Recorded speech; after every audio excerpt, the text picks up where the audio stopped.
Napulot daw ito ng mister ni Cristel sa isang bakanting lote. 6 na taon nang nakararaan. Kung mukilat daw ma'am, daghan daw motorok nga uhong obligos. Nga makatinan daw uguan ka ng ngipon sa kilat.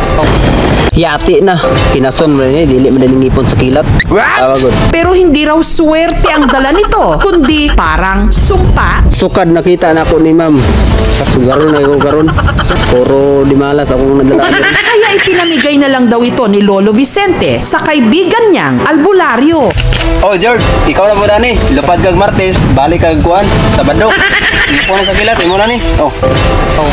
Samantala, paniniwala ng kapangyarihan ng kanila raw ngipin ng kidlat.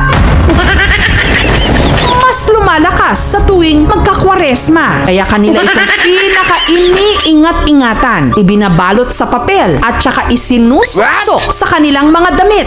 Mala sa diat-diat, mala sa bulang, buwina sa bayot.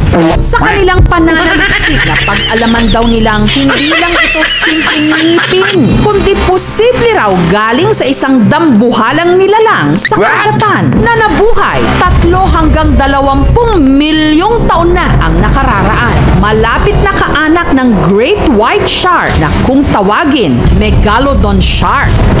Pero ngipin ba talaga ng Megalodon Shark ang hawak ni na Cristel?